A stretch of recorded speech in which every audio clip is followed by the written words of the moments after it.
사랑하는 성도 여러분, 21년 동안 감사했고 행복했습니다.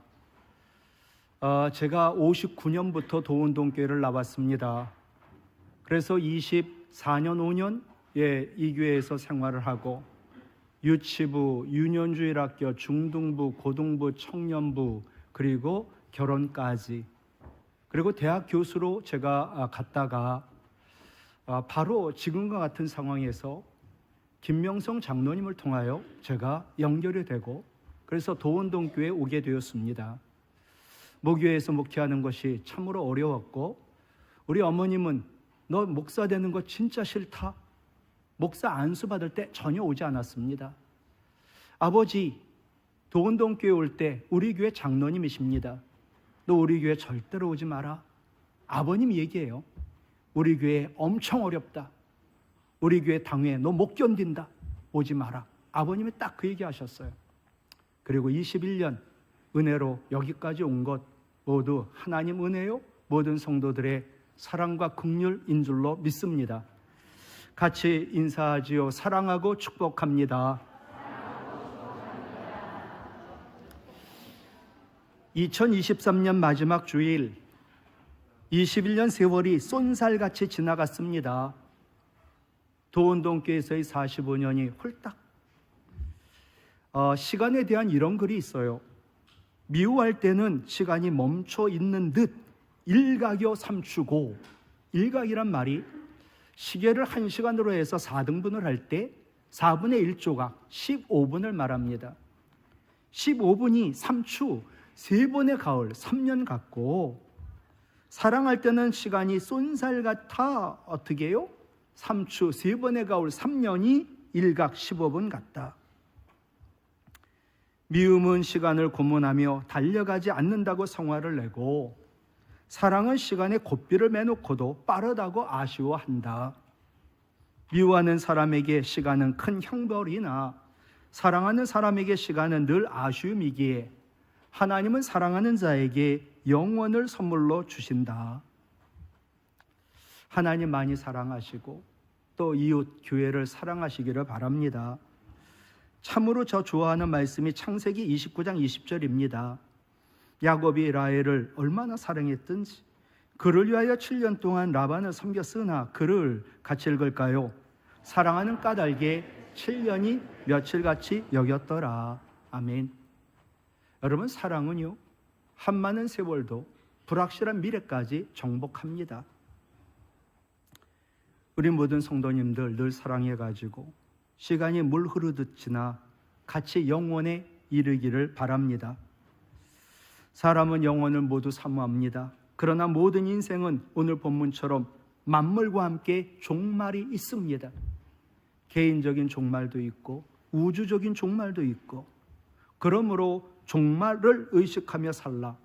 신학적으로는 종말론적인 신앙을 가지고 살라라고 말합니다. 오늘의 마지막이다 라는 신앙을 가지고 살아라. 세계적인 CEO, 세계 제1의 부자였던 스티브 잡스, 이 사람이 인생이 완전히 바뀌었던 글이 하나입니다. 17살 때 이 글을 가지고 인생이 바뀌었답니다. 하루하루를 인생의 마지막 날처럼 산다면 언젠가 나도 남에게도 유익한 길에 내가 서 있을 것이다. 이 말을 온통 써붙이고 실제로 행동을 이렇게 했답니다. 이 글대로 매일 거울 앞에 섰답니다. 거울을 보면서 자신에게 물었지요. 스티브 잡스, 오늘이 마지막 날이라면 너는 오늘 무엇을 어떻게 할 거니? 자기에게 묻고 또 자기가 대답하고 또 그렇게 살았습니다. 그렇게 살았더니 어려웠던 사생아 같은 아이가 세계 최고의 CEO가 되었습니다. 점점 다가오는 마지막, 우리는 반드시 죽습니다. 오늘도 마지막이고 또 사는 날 마지막까지 마지막을 생각하며 무엇을 해야 후회가 없을까? 첫 번째입니다. 마지막까지 기도해야 후회가 없습니다. 예를 들어 의식이 있어요. 근데 의사가 그러는 거예요. 이제 좀 있다가 운명할 거라고. 의식이 있다면 어떻게 해야 될까요? 밖으로 기도는 못해도 속으로라도 하나님 앞에 저 갑니다. 하나님 저 받아주시고 제 영혼을 천사들에게 받들려 하나님 품으로 본향으로 옮겨달라고. 7절 말씀 볼까요? 만물의 마지막이 가까웠으니 그러므로 너희는 갇힐거여 정신을 차리고 근신하여 기도하라. 아멘. 마지막입니다. 마지막까지 우리가 할 일은 기도입니다. 시편 116편을 보았습니다. 평생에 기도하리로다 라고 결단하는 시가, 평생에 기도할 것을 결단한 찬양시가 시편 116편입니다. 하나님의 구원의 은혜를 경험했지요. 내가 구원을 경험하고 은혜를 받으니까 내가 이제 평생에 기도할 거라고 결단합니다. 시편 116편 2절 같이 읽을까요? 내가 평생에 기도하리로다. 저는 언제나 기도할 수 있는 인생이 가장 복 있는, 복 받은 사람인 줄로 믿습니다. 시편 116편의 시인이 말합니다. 평생에 기도해야 되는 이유. 내가 평생에 기도해. 그 이유가 뭔지 아냐? 하면서 첫 번째가 하나님이 귀를 내 입에다 대고 기울이시기 때문에 평생 기도한다는 거예요. 아까 읽었던 2절 계속 볼게요. 하나님이 그의 귀를 내게 기울이셨으므로 내가 평생에 기도하리로다. 하나님이 귀를 기울이셨대요. 이 말의 원뜻은 뭐냐 하면 하나님이 귀를 내 입 가까이에 대고 있다는 거예요. 여러분 조심하셔야 되고요. 어떻게 보면 이건 축복의 말이기도 하고요. 늘 하나님이 귀를 내 입에다 대고 있으니까 내가 죄짓고 원망하고 욕하고 비난하고 이건 하나님 다 들으시니까. 민수기 14장 28절에는 내가 말한 내 귀에 들린 대로 내가 행할 거야. 그러니 욕하고 비난하고 정죄하고 이런 것들 다 나한테는 큰일 나는 일이지만 내가 기도할 수 있고 찬양할 수 있고 사랑하고 축복하는 건 얼마나 복인지 모르지요. 하나님 귀를 지금도 내 입 바로 앞에 가까이 대고 계신 줄 믿습니다. 하나님이 귀로서 내 입에 가까이 대고 기도를 들으시려고 기다리며 계십니다. 기도해, 기도해. 딴 거 하지 말고 기도해 라고 재촉하십니다. 그러니 항상 하나님이 귀를 기울이셔서 우리 기도 내 기도를 들으심을 믿고 평생에 기도하시기 바랍니다. 실제 있었던 얘기랍니다. 2차 세계대전이 끝나고 남편은 군대 나가 전사하고 부인은 아이 많은데 아이를 이제 먹을 게 없습니다. 엄마는 용감하다고 식료품 가게에 갔습니다. 주인님, 굶고 있는 우리 아이들 이제 굶어 죽게 되었습니다. 그러니 아이들을 위하여 먹을 거 좀 달라고. 당연히 주인 말하죠. 돈 내라. 그러자 이 여인이 말합니다. 기도밖에 드릴 게 없다고. 기도밖에 드릴 게 없다고. 말이 됩니까? 그러니 이 주인이 이 초라한 완전히 느더덕이 옷을 입은 이 부인에게 기도를 쓴 종이 무게만큼 내가 줄 테니까 기도 종이 있으면 내놔봐. 그러면 이 저울에다가 기도 종이 놓고 여기에다가 음식 놓고 그것만큼 내가 줄게. 그러자 부인이 하나님 은혜지요. 주머니에서 꼬깃꼬깃한 쬐끄만 종이 하나를 지난밤 우리 아이가 아파가지고 그 아이 간호하며 적은 기도라고 기도 쪽지를 전해줍니다. 그러자 주인이 말도 안 되죠. 양팔 저울에 기도 적힌 종이를 올려놓았습니다. 하나도 기로지지 않습니다. 종인데. 그러고서는 여기다가 빈대다가 당신 원하는 음식을 담아라. 식료품을. 기도의 무게가 얼만큼인지 그거만큼 식료품 무게가 되는지 달아서 그거 다 주겠다. 제일 원하는 게 빵이었습니다. 빵 한 덩이를 올리는데 빵이 당연히 올라가면 이렇게 확 기울 거 아닙니까? 근데 그대로 저울추가 이게 움직이지 않는 겁니다. 꿈쩍하지 않는 겁니다. 식료품 계속 올려놔도 저울이 움직이질 않습니다. 그러자 주인이 화가 났죠. 가득해서 올려놓을 수도 없어요. 더 올려놓을 수 없으니 알아서 담아가라. 나는 바빠. 그래서 이 여인이 계속 그 비닐에 담아가지고 자기 아이를 먹여 살려야 될 거 아닙니까? 집으로 돌아오면 눈물을 흘리고 하나님 어떤 이런 기적을 베풀어 주셨냐고. 주인이 이 부인 돌아간 후에 저울을 보니까 저울이 고장이 났습니다. 부인이 적어온 기도는 단 한 문장, 주님, 오늘 저희에게 일용할 양식을 주옵소서였습니다. 하나님은 지금도 하나님의 귀를 우리 입에 대고 우리의 기도에 귀를 기울이십니다. 그리고 우리가 기도한 바 그 소원을 이루어 주길 원하고 계십니다. 두 번째 시편 기자는 내가 평생 왜 기도하는지 아냐? 우리 하나님 긍휼이 많으시기 때문이야. 우리 하나님은 나를 늘 불쌍히 여기지. 5절 말씀 시편 116편 5절이에요. 같이 읽습니다. 우리 하나님은 긍휼이 많으시도다. 아멘. 나의 하나님은 긍휼이 풍성하신 하나님인 줄로 믿습니다. 긍휼이 많으시다는 히브리어는요, 불쌍히 여김이 큰 거예요. 우리는 단지 불쌍히 여기면 요만큼 불쌍할지 모르지만 불쌍히 여김이 너무 커요. 긍휼이라는 히브리어는요, 엄마가 자기 몸에서 자라는 태아에 대하여 갖는 사랑인데 측은함과 애틋한 마음이에요. 엄마가 태아를 보호하고 아끼는 것처럼 하나님도 우리가 아파하는 거 다 보고 알고 계시고, 그래서 우리가 아뢰고 기대하면 우리를 불쌍히 여기세요. 그리고 긍휼을 베풀어 주세요. 제일 먼저 기도가 그거죠. 하나님 죄인이라고. 죄를 고백하면 용서받지 못할 죄가 어디 있겠어요? 또 하나님 우리 기도하면 측은히 여김받지 못할 게 어디 있겠어요? 그러니 평생에 기도하시기 바랍니다. 토마스 치솜이라는 목사, 몸이 너무 약해가지고, 첫째는 가난한 집에서 태어났는데도 너무나 몸이 약하게 태어났고, 하나님 은혜로 예수 믿고 목사가 되었습니다. 근데 몸이 너무 약해가지고 1년 만에 목회를 내려놓았습니다. 시리에 빠진 어느 날 목사니까 기도하고 성경 읽다가 예레미야 애가 3장 22절 여호와의 인자와 같이요 긍휼이 무궁하심으로 우리가 진멸되지 아니함이니이다. 아멘. 이 말씀에 감동을 받았습니다. 내가 너무나 약해. 이제 죽을지도 모를 텐데 그래도 하나님 나를 진멸하지 않아. 왜? 하나님 긍휼이 무궁하시니까. 아프고 연약하고 힘들어도 날마다 새 힘을 주시며 막막한 현실에서 신실하게 나를 지키시는 하나님을 찬양했지요. 그리고 이분이 쓴 찬양이 찬송가 393장이에요. 오 신실하신 주 내 여호와여, 주님이 나와 함께 하시니 두려움 없네.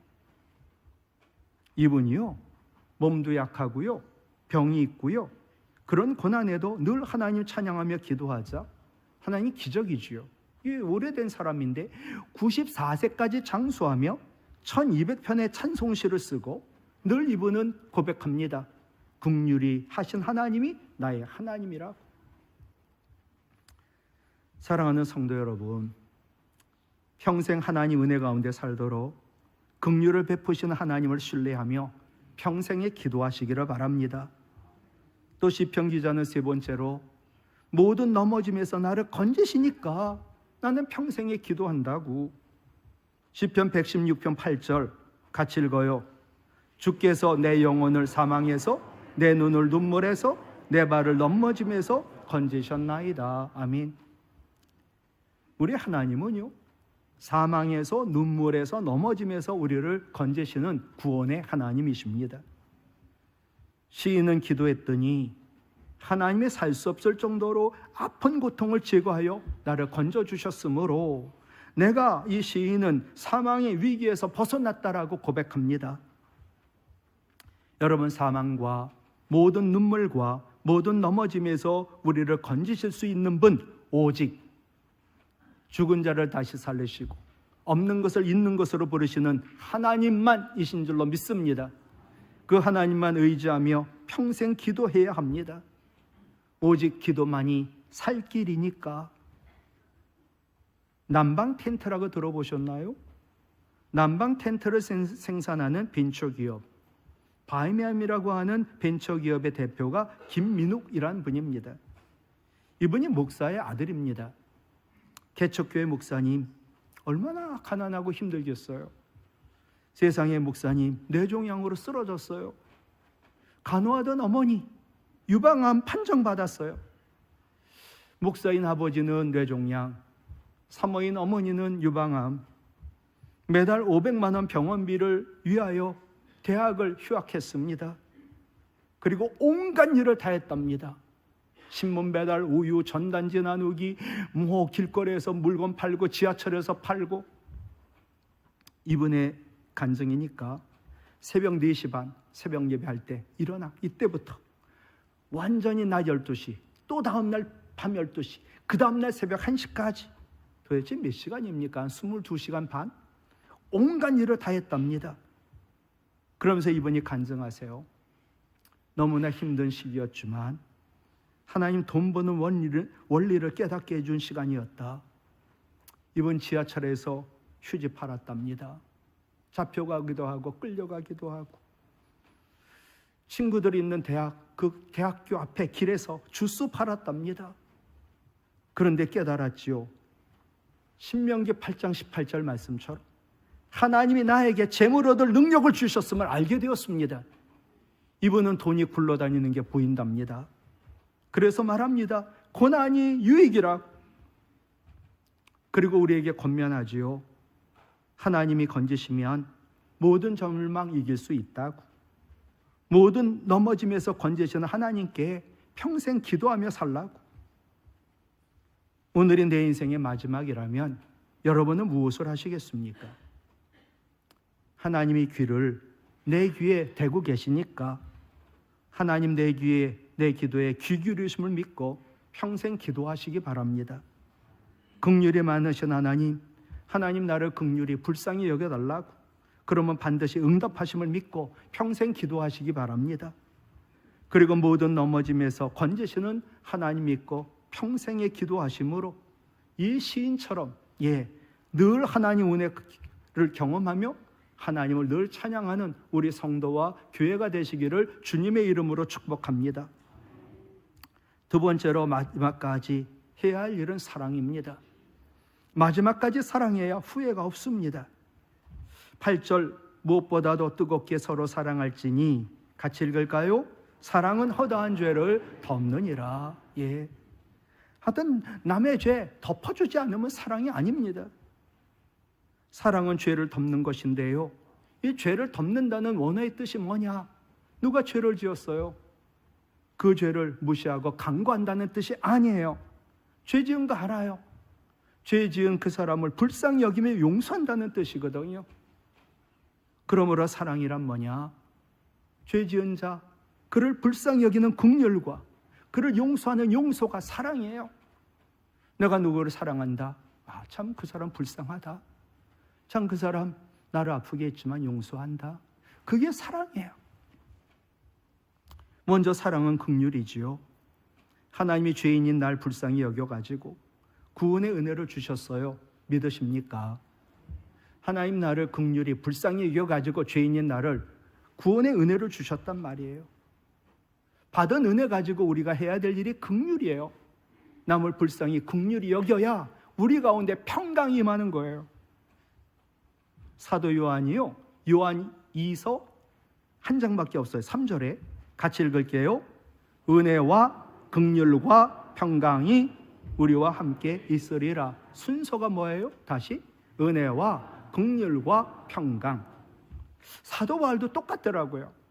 디모데후서 1장 2절에 디모데에게 말합니다. 디모데야, 하나님 아버지와 그리스도 예수 우리 주께로부터 같이요 은혜와 긍휼과 평강이 내게 있을지어다. 사도 요한도 사도 바울도 똑같이 하나님 마음이 뭔지 아냐? 그건 은혜, 긍휼, 평강이야. 똑같이 깨달았지요. 여러분, 순서가 중요해요. 은혜, 긍휼, 평강. 이 세 개는 어떤 관계일까요? 먼저 두 개부터 얘기할게요. 은혜와 긍휼. 다 하나님 마음이지만 은혜는 죄를 사하시려는, 그래서 베푸시는 하나님 용서의 마음이에요. 또 긍휼도 하나님 마음인데, 긍휼은 내가 이제 은혜 받았어요. 그래서 고난당하는 사람을 위로하는 하나님 주신 사람의 마음. 물론 당연히 하나님 마음이지만, 그러니까 우리가 은혜를 받아요. 그러면 다른 사람을 불쌍히 긍휼히 여기는 것이 따라다녀요. 늘 이 두 개는 함께하는 거지요. 오늘도 은혜를 받고 남을 긍휼히 여기는 것이 은혜 받은 사람의 삶인 거예요. 하나님이 우리에게 은혜를 베푸시면 우리는 긍휼의 마음을 가지고 남을 불쌍히 여기는 것, 그게 신앙이에요. 그런데 평강은 뭐냐? 은혜, 긍휼, 평강. 평강은요, 앞에 있는 은혜와 긍휼이 합쳐지면 평강이 되는 거예요. 내가 오랫동안 예수 믿고 목사, 장로, 권사, 집사인데 내 마음에 평강이 없어요. 세상이 주는 평안이 없단 말이에요. 그것은 은혜 없는 값싼 긍휼만 내가 행하거나 긍휼 없는 은혜만 있기 때문이지요. 은혜 받았는데 나는 불쌍히 여기지 않아요. 그럼 나에게 평안이 없어요. 세상이 줄 수 없는 평안이 없다. 평강이 없는 거예요. 내가 은혜 못 받았어요. 그래도 나는 굉장히 윤리적인 사람이거든요. 남을 불쌍히 여기려고 애를 써요. 근데 그래도 그거 했다고 내가 평안하지 않아요. 여러분, 평강이 없다면 은혜 없는 값싼 긍휼만 있거나 긍휼 없는 값싼 은혜만 있기 때문이지요. 내가 은혜 받고 남을 불쌍히 여기지 않으면 평강이 없고, 내가 받은 은혜로 남을 불쌍히 여길 때 평강이 임하는 거예요. 예수님이 자신을 따르는 무리를 불쌍히 보시고 마태복음 9장 36절에 이 무리가 목자가 보세요. 목자 없는 양과 같이 읽을게요. 고생하며 기진하다라고 말씀하셨습니다. 고생하다라고 하는 헬라어인, 원래 제 원고에는 다 이 원 헬라어 히브리어가 있어요. 근데 그거 써가지고 해봤자 뭐 그거 기억하시겠어요? 그러니까 그건 다 생략했으니까. 고생하는 헬라어가 있는데 이 헬라어는 껍질을 벗기다라는 헬라어로부터 유래가 된 거예요. 사람이 다 껍질이 벗겨져 가지고 너무나 아파하고 힘들어하는 그 무리를 보고 불쌍히 여겼거든요. 예수님은 껍질이 벗겨져 아파하는 이웃 사람들 보고 불쌍히 여기셨습니다. 우리는 은혜 받았는데 우리는 껍질이 벗겨진 사람을 긍휼히 여겨야 되는데 도리어 이웃의 껍질을 자꾸 벗겨내려고 하는 것이 나는 아닌가? 여러분, 사람이 껍질이 벗겨지잖아요. 여러분, 피부만 벗겨져도 너무 쓰라려요. 껍질이 다 벗겨졌어요. 어디 기대면 어떻게 될까요? 너무 아파요. 껍질이 벗겨진 사람은 기댈 곳이 없어요. 그러니 자살해요. 목회자도 자살하더라고요. 죽고 싶어요. 열왕기상 14장 9절에 엘리야가 세상에 850명 바알 아세라 선지자 죽인 자가, 하늘에서 불을 받은 자가 얼마나 힘들면 하나님 죽기를 원하나이다 했겠나 생각이 들더라고요. 껍질이 벗겨진 사람은 기댈 곳 없어 자살하거나, 껍질이 벗겨지면 부끄러워요, 두려워요, 하는 행동이 뭔지 아세요? 남을 공격하는 그런 경향을 보여요. 제가 은혜 받은 시 한 구절, 오세영 시인의 그릇이란 시 한 구절, 깨진 그릇은 칼날이 된다. 무엇이나 깨진 것은 칼이 된다. 너무나 은혜가 돼요. 우리 집사람이 있지만 늘 나를 그럼에도 불구하고 늘 챙겨주는데, 어쨌든 또 친정 아버지 때문에 있잖아요. 제가 70된 노인이 99세 된 아버지 모시고 살림을 합니다. 밥 해드리고, 그리고 빨래도 하고, 또 청소도 하고, 설거지를 하고. 근데 뭐 제가 살림을 해봤나요? 그러니 저희 집에 가면 접시가 이가 깨진 게 많아요. 그래가지고 제가 이 설거지를 하다가 깨진 이에 이렇게 빈 적이 있어요. 와, 세상에 나를 알아주네. 깨진 그릇은 칼날이 된다. 무엇이나 깨진 것은 칼이 된다. 사랑하는 성도 여러분, 우린 가족이에요. 서로 껍질 벗기지 맙시다. 그리고 껍질 벗겨져 아파하고 두려워. 그래서 나타나는 게 뭔지 아세요? 칼처럼 변하는 사람들, 그 사람을 은혜 받은 우리가 불쌍히 여겨야 됩니다. 그리고 그들을 아프지 않도록 그들의 껍질이 되어줘야 합니다. 그리고 그들의 상처를 치유하는 사랑 충만한 교회가 되었으면 참으로 좋겠습니다. 너무나 좋아하는 시 가운데 윤동주의 서시가 있어요. 요 구절을 딱 좋아해요. 별을 노래하는 마음으로 같이 읽어요. 모든 죽어가는 것을 사랑해야지. 여러분이 저를 사랑하고 제가 이웃과 성도와 그를 불쌍히 여기며 사랑할 이유는 하나, 제가 좋아서도, 제가 잘나서도, 제가 착해서도, 제가 의로워서도 아니에요. 저 또한 마찬가지예요. 모두 죽어가고 있기 때문이에요. 우리는 다 죽어가고 있어요. 죽어가는 사람에게 사랑하라. 그게 용서예요. 에베소서 4장 32절. 죽어가는 사람들 불쌍히 여겨. 그리고 너희들 서로 죽어갔는데 서로 용서해. 하나님이 그리스도 안에서 너희를 용서하신 같이. 여러분, 예수님이 십자가 고난 이기고, 그것이 예수님의 영광이라기보다 전 그래요. 원수까지 사랑하신 용서가 예수 그리스도의 가장 높으신 영광이다. 성경은 말합니다. 잘 사는 것보다 더 중요한 것 바르게 사는 거다.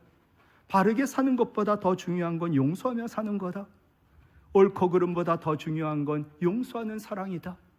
사랑 없으면 어떤 최고의 선도, 사랑 없으면 어떤 최고의 선행도 아무것도 아니니까.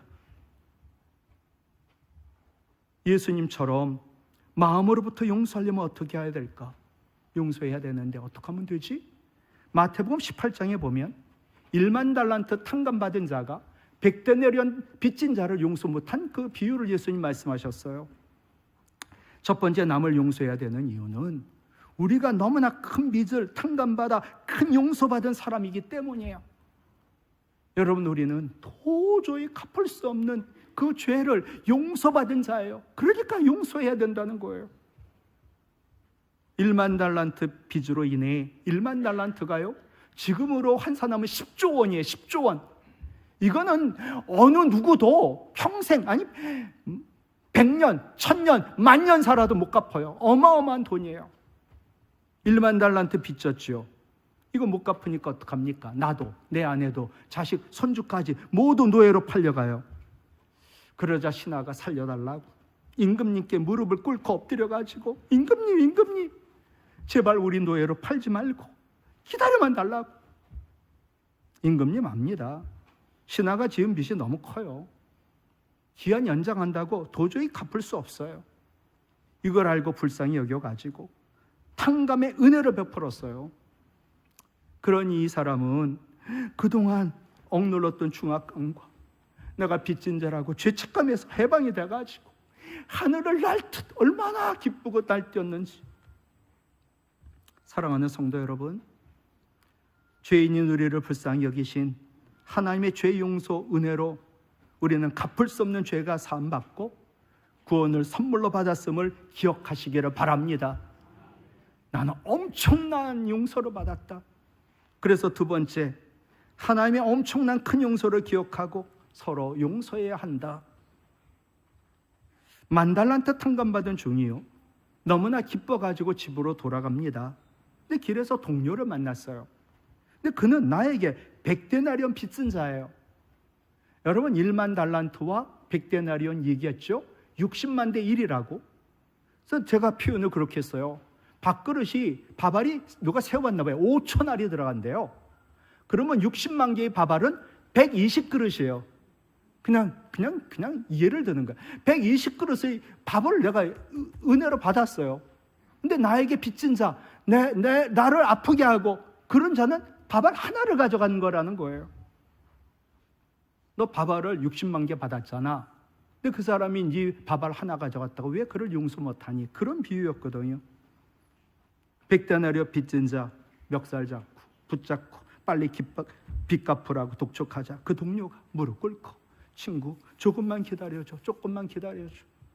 사정했는데 듣지 않아요. 그를 감옥에 쳐넣었어요. 이 소식 들은 임금님, 탕감받은 종이 세상에 100데나리온 그것 때문에 1만 달란트 탕감받은 게 취소가 되어버렸어요. 그리고 다시 원상태로 너 감옥에 들어가. 여러분, 이게 무슨 뜻일까요? 오늘도 우리가 예배드리며 제일 먼저 회개했죠. 하나님, 저의 죄를 용서해 주세요. 근데 내가 누군가를 용서하지 못하고 있어요. 그러면요, 나의 죄는 원래 그대로 남아있다는 뜻이에요. 그러니 용서가 얼마나 필요한지요. 우리는 엄청 큰 용서를 받은 하나님 자녀요, 천국 백성인데 종종 이 사실을 잊고 살아요. 내가 용서함 받아 하나님 자녀, 하나님 백성 됐는데 이걸 잊고 남을 용서하지 못해요. 남을 용서하지 못하는 사람은 마음에 상처를 안고 사는 거거든요. 엘렌 패턴 유명한 분이십니다. 우리의 상처는 용서할 때까지는 치유되지 않는다. 정확히 맞습니다. 용서만이 상처를 치유하는 특효약이지요. 내가 나를 아프게 한 사람 용서할 때 하나님 쓴뿌리 제거해 주시고, 내가 용서할 때 하나님 맺힌 응어리와 하늘 풀어 나를 치유하여 주시고, 내가 남을 용서할 때 끊어진 모든 관계 하나님 회복하여 주시지요. 조엘 오스틴 목사님 행복의 힘이라는 책에서 이런 이야기를 했는데, 이것도 실제 예입니다. 여인이에요. 이 여인이 어렸을 때부터 아버지로부터 학대를 받고 몹쓸 짓을 당했어요. 그러니 10살부터 이 아이는 26년 동안 아버지를 증오하고 미워하고 아버지하고 왕래도 안 하고 말은 당연히 안 하고, 그래도 신앙이 있어 교회에서 늘 설교 들어도 은혜가 없다가 어느 날 설교에서 목사님 말씀이 용서해, 그러면 상처가 치유가 되고 자유를 얻고 살 수 있어, 살아도 잘 살 수 있어 라는 말씀을 마음에 새겼습니다. 근데 이게 행해지지 않더라고요. 늘 기도하는데 성령님 도움받고 마침내 36살에 10살부터 26년 지난 36살에 아버지 찾아갔습니다. 용기로. 아버지 집 문을 두들겼더니 문이 열려요. 먼저는 딸을 본 아버지 당황을 했고, 딸은 엄청 커진 아이를 어떻게 몰라. 26년 동안 완전히 절단하고 살았으니까, 단절하고 살았으니까. 딸은 무슨 말을 해야 할지 당황하다가, 아빠, 단 하루도 아빠를 미워하지 않는 날이 없었습니다. 그렇지만 이젠 제 인생 망치고 싶지 않습니다. 망치지 않을 겁니다. 그래서 저는 제게 아빠가 잘못하신 것 다 용서할게요. 아버지 집을 떠날 때 감옥에서 풀려난 주 예수처럼 자유인이 된 것처럼 그 영혼이, 마음이 하늘나라 올라가는 기분이었답니다. 이제껏 그 상처 때문에 모든 관계 맺는 데 실패했고, 친구 사귀는 것도, 남자 사귀는 것도, 여러 직장 전전했지만 정착도 못하고 직장도 없고, 근데 용서하고 난 후 아픔이 치유가 되니까 정말 좋은 남자 만나고 결혼하여 너무나 이쁘고 건강한 아이를 셋을 낳고, 사업이 뭔지도 모르던 여인이 사업도 잘하고 끊어진 모든 관계가 회복이 되었습니다. 용서로 상처가 치유되고 모든 게 회복되었던 거지요. 여러분, 욥이 위대한 게 뭐라 생각합니까? 열남매 잃고 어마어마한 재산, 낙타가 1000마리, 소 마리, 1000마리, 그 이상 엄청난 그 그걸 잃은 거. 그 다음에 종도 수백 명인데 잃고, 건강을 잃고, 가정을 잃고, 거기에서 일어섰다. 그게 위대함일까요? 친구들이 아이열을 잃었는데 와가지고, 야, 욥, 너 죄 때문이야, 죄 때문이야. 얼마나 열받아요. 상처를 준 친구들 바른 말일지 몰라도 나는 싫어요, 상처받으니까. 근데 드디어 여러분, 욥기가 출애굽기보다 긴 거 아세요? 출애굽기는 40장이에요. 얼마나 이게 중요한 사실인데 욥기는 42장이에요. 그 정도로 욥의 얘기가 중요하다는 얘기거든요. 저는 욥이 위대한 건 상처 준 친구들을 불쌍히 여겨 그들을 용서하며 축복기도 한 것이다. 그가 용서하자 치유와 회복과 갑절의 복을 받았거든요. 건강이 치유되고 열남매 다시 하나님 회복시켜 주시고 갑절의 복까지 받았거든요. 말씀을 마치려고 합니다. 21년 동안 많이 사랑해 주셔서 감사하고 행복했습니다. 2023년 마지막 하루, 그리고 우리가 사는 날 마지막까지 우리 서로 축복하며 기도하고 또 서로 사랑하기에 불쌍히 여기며 용서해 상처가 치유가 되고 모든 것이 회복이 되는 사랑이 충만한 우리 교회 좋은 교회 되기를 주님의 이름으로 축복합니다.